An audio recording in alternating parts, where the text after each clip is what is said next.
في الدنيا أحلام وما بقي منها أماني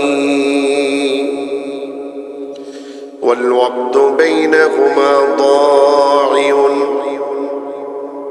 ما مضى في الدنيا أحلام মানুষের জীবনের অতীত কালটা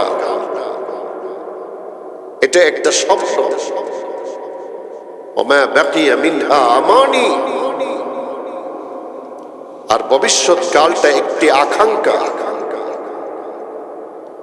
এই দুই চিন্তার মধ্য দিয়ে মানুষের জীবন অতিবাহিত হয়ে যাচ্ছে। একটি হচ্ছে অতীতকালে কি করলাম সেই আফসোস, আরেকটি হলো সামনে কি করব, বিভিন্ন কিছু আমাকে করতে হবে। সেই চিন্তায়, সেই গবেষণায়, সেই পেরেশানিতে সবাই চিন্তিত, পেরেশান।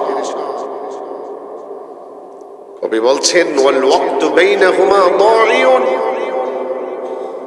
স্বপ্ন আর আশা এই দুই চিন্তার মধ্য দিয়ে মানুষের জীবনটা, মানুষের জীবনের সময়টা পানির স্রোতের মতো অতিবাহিত হয়ে গেছে। শেখ সাদি রহমতুল্লাহ আলাইহি বলেন, कागज कट कर गुड़ी बनाकर उड़े मौनर हवा में, कागज कट कर गुड़ी बनाकर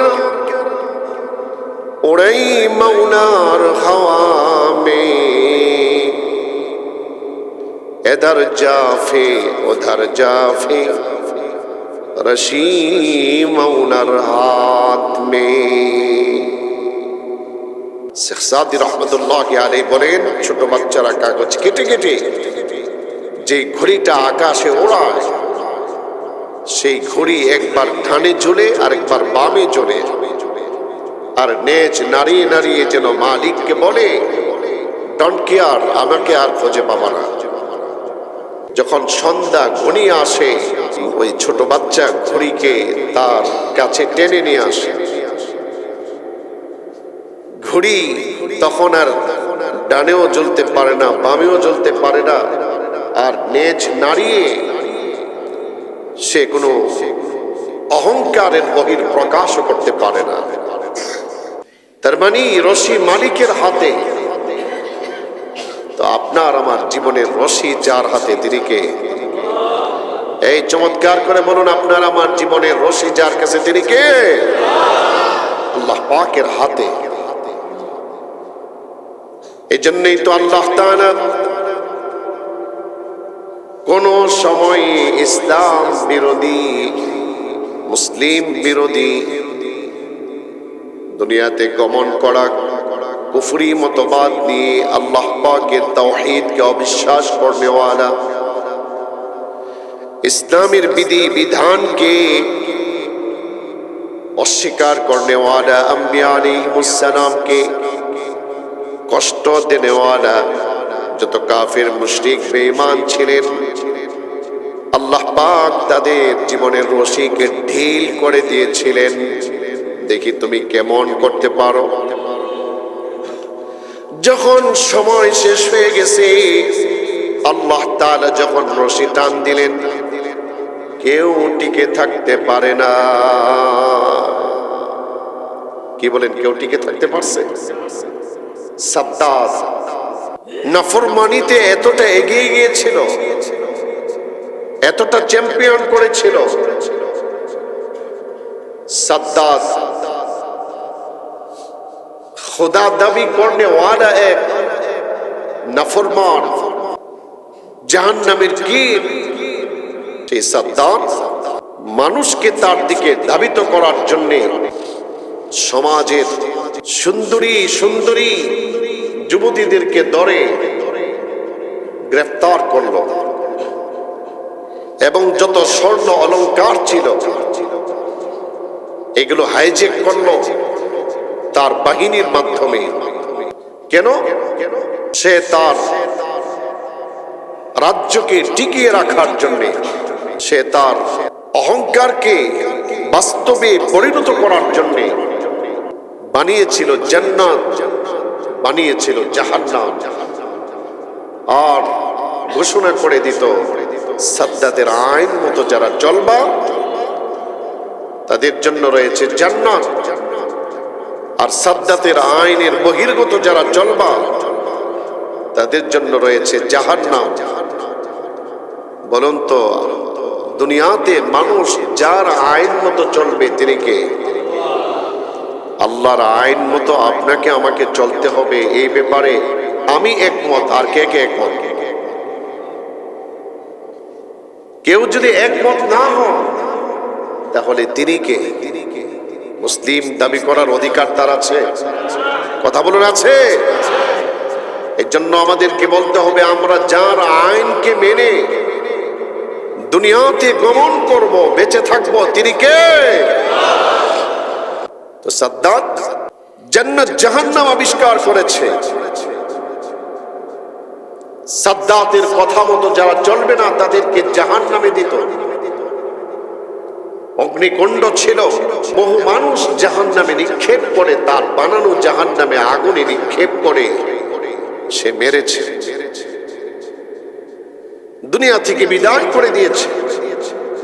কিন্তু কোরআন ও সুন্নাহ গবেষণা করলে পাওয়া যায় সাদ্দাত যাদেরকে তার বিধান না মেনে আল্লাহর বিধানের উপর চলার কারণে জাহান্নামে নিক্ষেপ করেছিল, তারাই সাথে সাথে জান্নাতে ঢুকে গেছে। আর কিছু মানুষ যারা সাদ্দাতের কথা মতো চলতো তাদেরকে দিয়েছে জান্নাত, মানি এলাকার সুন্দরী সুন্দরী নারী যুবতীদেরকে ধরে সে তার জান্নাতের হর সাজিয়েছিল। কি এক আজীব রাজত্ব! এটা আবার মানুষ কল্পনা করা যায় যে একজন মানুষ সে জান্নাত বানায়, জাহান্নাম বানায়।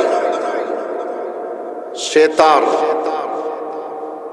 রুবুবিয়ত টিকানোর জন্য সে বলতে চায় যে আমার রাজত্ব, আমার এই সৃষ্টি কুল কায়নাত, এমনটা প্রকাশ করতে চায়। মানুষ আল্লাহর ইবাদত করবে, আল্লাহ পাকের ইবাদত থেকে ফিরিয়ে এনে তার ইবাদত করাবে, তার আইন মতো, তার কথা মতো চালাবে। সেই সাদ্দাত সে একদিন হঠাৎ করে চিন্তা করলো যে অনেক দিন হলো জান্নাত আর জাহান্নাম আবিষ্কার করলাম, কত মানুষকে জাহান্নামে পুড়িয়েছি আর কত মানুষকে জান্নাতে দিচ্ছি, আমার বানানো এই জান্নাত আর জাহান্নামটা আমাকে তো একটু পরিদর্শন করার দরকার। তিনি জান্নাত জাহান্নাম পরিদর্শন করার জন্য সোয়ারিতে আরোহণ হলেন। ইতিহাস বলছে সোয়ারিতে আরোহণ হয়ে তিনি জান্নাত জাহান্নামের দিকে রওনা হচ্ছেন, আর তার চেলাবেলা তার ভক্তবৃন্দ রেলি করে তাকে অভ্যর্থনা জানাচ্ছে, সুস্বাগত জানাচ্ছে। এমতো অবস্থায় হঠাৎ করে বিকট আওয়াজ জান্নাতের দরজায় যেই মাত্র গেল, আর একটু সময় বাকি আছে, হঠাৎ করে এক বিকট আওয়াজ, থামুন! সাদ্দাত সাথে সাথে হ্যাং হয়ে গেছে, পা পায়ের জায়গায়, হাত হাতের জায়গায়, এক পা জমিনে আর এক পা সোয়ারিতে। সে তার বানানো জান্নাতের ঘেটে। কি এক আনন্দময় মুহূর্ত! তিনি বলছেন, আপনি আবার কে? আমি তো হাত পা নাড়াতে পারছি না, আমি সোয়ারি থেকে একটি পা নামাতে পারছি না, আর জমিন থেকে আরেকটি পা সোয়ারিতে উঠাতে পারছি না। একমাত্র আমার জবান, বাক শক্তি ছাড়া আর দৃষ্টি শক্তি ছাড়া, শ্রবণ শক্তি ছাড়া সমস্ত অঙ্গ প্রত্যঙ্গ আমার স্তব্ধ হয়ে গেছে। আপনি কে? বলে যে আনা মালাকুল মউত, আমি মালাকুল মউত, আমি মানুষের জান কবজ করি। সাদ্দাত বলে হ্যাঁ আমি জানি আমি অনেক বড় অপরাধী, তো মালাকুল মউত আপনার কাছে আমার একটা আবদার, আমাকে শেষবার একটু সুযোগ দেন, আমি একটু জান্নাতটা দেখে আসি, জাহান্নামটা দেখে আসি। আমি তো অনেক শখ করে জান্নাত জাহান্নাম পরিদর্শনের জন্য সামনে অগ্রসর হচ্ছিলাম। মালাকুল মউত বলে আল্লাহ পাকের সিদ্ধান্ত, তুমি যে অবস্থায় এখন আছো এই অবস্থায় তোমার জানকে কবজ করা হবে।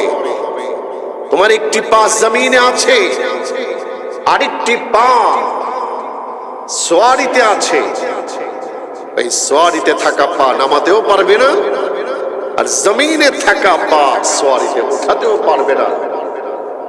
এই অবস্থায় তোমাকে দুনিয়া থেকে বিদায় করে দেওয়া হবে। এটাই তো আমাদের জীবন।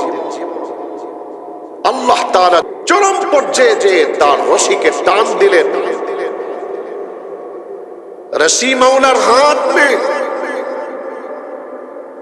বাচ্চাদের ঘড়ির রশি যেমন তাদের হাতে থাকে, আল্লাহ পাকের বান্দা বান্দির জীবনের এই রশিটা আল্লাহ পাকের হাতে আছে। গুনাহের অন্ধকারে আমরা নিমজ্জিত লুকিয়ে সমস্ত বিপদ বালা মুসিবত অকল্যাণ থেকে নিজেকে বাঁচানোর জন্য আল্লাহ পাকের শাহী দরবারে আপনাকে আমাকে তওবা করতে হবে, আল্লাহর কাছে তওবার মাধ্যমে ফিরে আসতে হবে, আর গুনাহ ছাড়ার জন্য আল্লাহকে স্মরণ রাখতে হবে। রব আছেন, আমার জীবনের চাবি তার হাতে।